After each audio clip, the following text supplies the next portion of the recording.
नमस्कार, Himachal headline news में आपका स्वागत है। हेडलाइन के लिए रविंद्र शर्मा की रिपोर्ट। हिमाचल प्रदेश के मुख्यमंत्री जयराम ठाकुर ने आज नूरपुर के चौगान मैदान में लोगों को संबोधित करते हुए कहा कि नूरपुर तहसील पंजाब क्षेत्र से सटी हुई है और नशाखोरी का धंधा जैसे कि चिट्टा, हेरोइन, जहां तक सेवन युवाओं में बढ़ता देखकर इससे पुलिस जिला बनाया जाना सुनिश्चित किया गया है। उन्होंने ये निर्णय पंजाब के बढ़ते आतंकवाद को लेकर लिया है। आजकल पंजाब में मचे हुड़दंग से हिमाचल प्रदेश में भी सरकार पंजाब के आतंकवादी संगठनों एवं खालिस्तान के खिलाफ अपनी प्रतिक्रिया मुहिम जारी रखी हुई है। इसी के चलते नूरपुर को 14वां जिला बनाया गया। पहले 12 जिले हैं हिमाचल प्रदेश के, अब उसके बाद 13वां जिला था बद्दी। अब जो पुलिस का 14वां जिला होगा नूरपुर होगा, इसे जो सुनिश्चित किया गया है। सूत्रों से पता चला है कि नूरपुर विधानसभा के अंतर्गत नहीं, नूरपुर पुलिस थाना के अंतर्गत आते पुलिस चौकी रहन को पुलिस थाना का दर्जा दिया जाना था।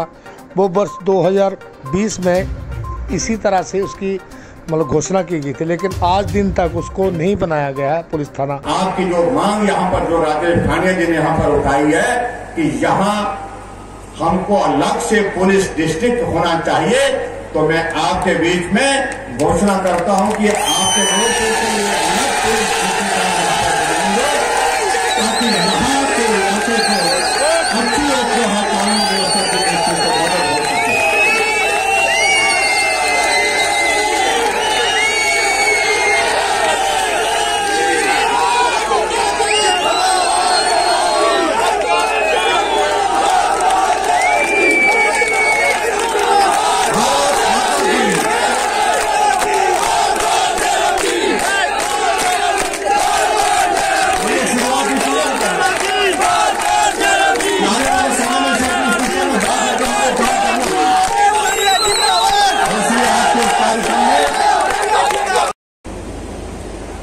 हिमाचल दिवस के अवसर पर हमारे सामने एक प्रस्ताव आया कि सब साथियों ने, कैबिनेट के साथी विधायकों ने कहा कि कुछ और करना चाहिए। अब यह क्या करना चाहिए, बहुत कुछ कर दिया, लेकिन उसके बावजूद कहा कि महिलाओं की संख्या 50% है आबादी की और उनके लिए कुछ सोचना चाहिए। हमने कहा क्या सोचना चाहिए? कहा कि आजकल महिलाएं ऐसा नहीं है वो घर के काम में ही रहती हैं, वो घर के बाहर जाकर के काम करने के लिए निकलती हैं, वो बाजार जाती है, वो छोटी मोटी नौकरी करती है, प्राइवेट सेक्टर में काम करती है। अगर हो सके तो उसके लिए किराए में बस के आने जाने के लिए कुछ रियायत दी जाए, कमी की जाए। और हमने हिमाचल दिवस के अवसर पर हमने तय किया कि अगर हमारी माताओं बहनों की अगर संख्या आबादी का 50% है तो किराया भी 50% ही लेंगे, आधा लेंगे और आधा नहीं देंगे। इस पर तो पुलिस में तालीम ला सकते हैं मेरे ख्याल से। कुछ पुरुषों ने मुझे कहा कि भाई आपने महिलाओं के लिए तो 50% कर दिया, हमने क्या बिगाड़ा होता है? हमने क्या बिगाड़ा? कुछ नहीं। जरा सोचो, गंभीरता से सोचो।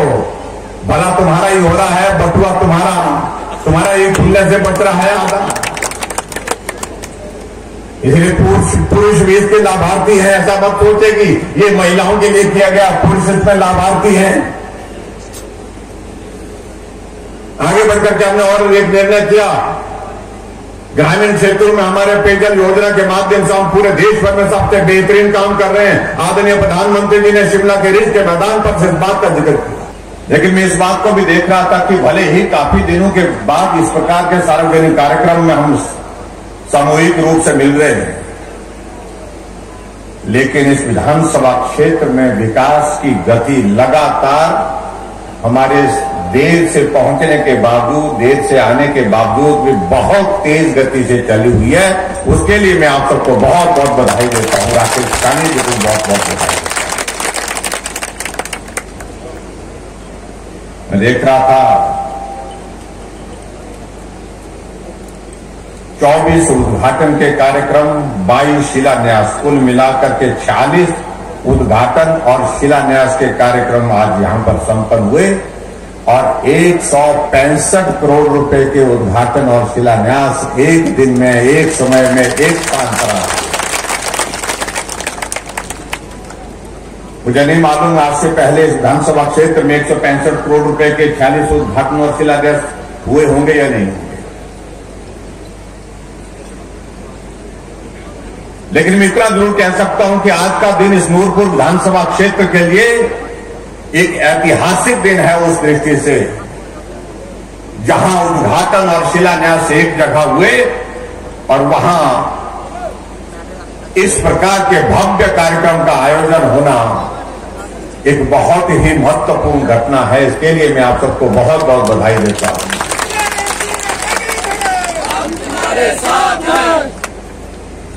कई दिनों से हम सोच भी रहे थे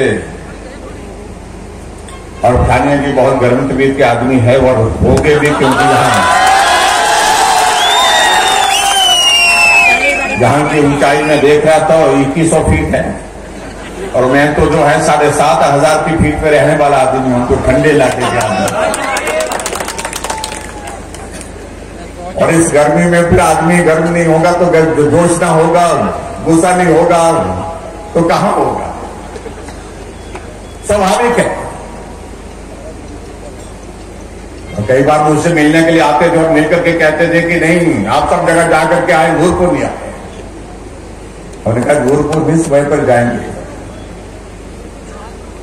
भाई और बहनों, बहुत इच्छा होने के बावजूद भी आप सबके बीच में बार बार आना इसलिए नहीं हो पाया क्योंकि कोविड का दौर। नौजवान साथियों और पत्रकार मित्रों,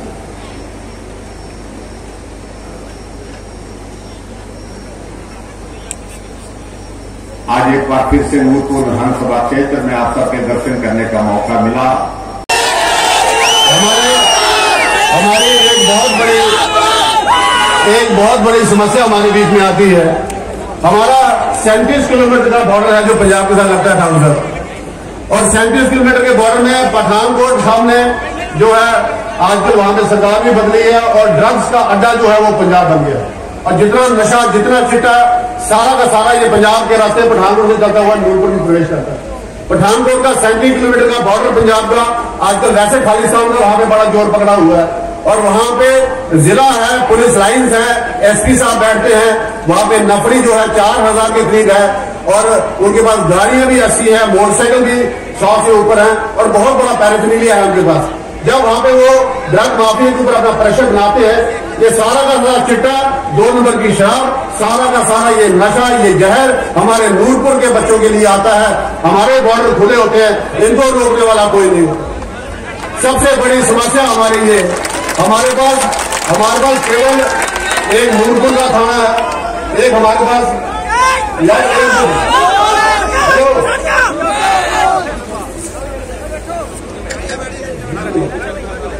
यहाँ पे केवल एक नूरपुर का थाना है, एक इंदौरा का थाना है, और एक अभी आपने डंडाल में बनाया वो थाना है। इसके अलावा हमारे पास रहन की चौकी है, वो अभी भी कागजों में एग्जिस्ट नहीं करती। अभी भी रहन की चौकी जो है वो बिना कागजों की है। वैसे ही कंडवाल की चौकी अभी भी वो बिना कागजों की है, अभी तक वो ऑन पेपर शो नहीं होती। इसी तरीके से हमारे पास ये टोटल नफरी जो है वो सीएम साहब केवल 145 लोग 145 लोग 37 किलोमीटर का बॉर्डर, और हम ये सारा का सारा ड्रग्स का नशा कैसे रोकेंगे?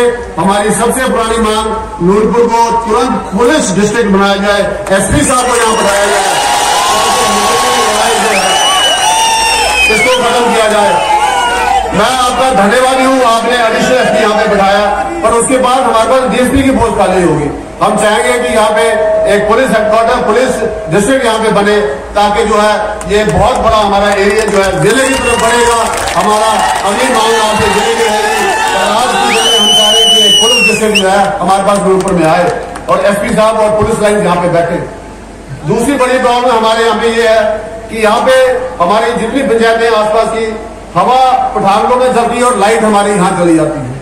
हमारा जो सर्कल है वो सर्कल हमारा डलहौजी में है, चंबा में है, पर हमारे को जो है वहां पे जाना पड़ता है सारी अपने उसके लिए। हमारी लाइनों की जो क्षमता है बहुत लंबी है, 100 किलोमीटर के हमारे पावर स्टेशन है।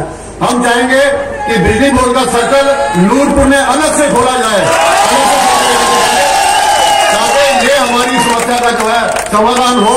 इसके लिए हमने सारे डॉक्यूमेंटेशन तैयार कराए हैं। आपके आशीर्वाद की जरूरत है, आपके प्यार की जरूरत है और आपके नूरपुर को इस स्नेह की जरूरत है कि नूरपुर में भी जो है इलेक्ट्रिसिटी बोर्ड का सर्कल यहाँ पे ऑफिस खोले, ताकि ये समस्या हमारी जो है बिजली की, ये बहुत हद तक हमने दूर करने का प्रयास किया है। बहुत से ट्रांसफार्मर हमने लाए हैं, बहुत आपका आशीर्वाद रहा है। कई लोग कहते हैं यहाँ पे क्या हुआ, नूरपुर में क्या किया। ये साढ़े 7 करोड़ का इंडोर स्टेडियम ये जयराम ठाकुर की देन नहीं तो किसकी देन है? ये भारतीय जनता पार्टी की देन है, जयराम ठाकुर की देन है। अभी यहाँ पे जहाँ पे आप बैठे हैं यहाँ पे हम एक सिंथेटिक एथलेटिक का ट्रैक, बीच में फुटबॉल का ग्राउंड, 2 वॉलीबॉल के ग्राउंड और यहाँ नीचे स्विमिंग पूल का काम शुरुआत करने जा रहे हैं। 5 महीने में खत्म करके आपको देंगे, ताकि स्पोर्ट्स का सेंटर नूरपुर में बने। और ग्राउंड जो है घर घर में हम बनाने का प्रयास कर रहे हैं। हर गांव में ग्राउंड बना रहा हूं, ताकि मेरे बच्चे नशे की तरफ ना जाए, ग्राउंड की तरफ जाए, खेलने पर जोर रखे, ताकि हम लोग बड़ी शर्म आती है जब खेल मंत्री के रूप में, आपने खेल मंत्री भी बनाया है मुझे, जब खेल मंत्री रूप में पूरे हिमाचल प्रदेश में इनाम बांटने जाते हैं तो एक भी बच्चा नूरपुर का इनाम लेने नहीं आता। अब इतने ग्राउंड बनाएंगे, इतने स्टेडियम बनाएंगे, हिमाचल में कहीं भी टूर्नामेंट हो, गोल्ड मेडल नूरपुर का बच्चा लेकर आएगा। ऐसा जोश लेना हम काम करना चाह रहे हैं। मेरा आपसे निवेदन है, हम आपके साथ कंधे के साथ कंधा मिलाकर विधानसभा के अंदर और बाहर खड़े, और नूरपुर के लोग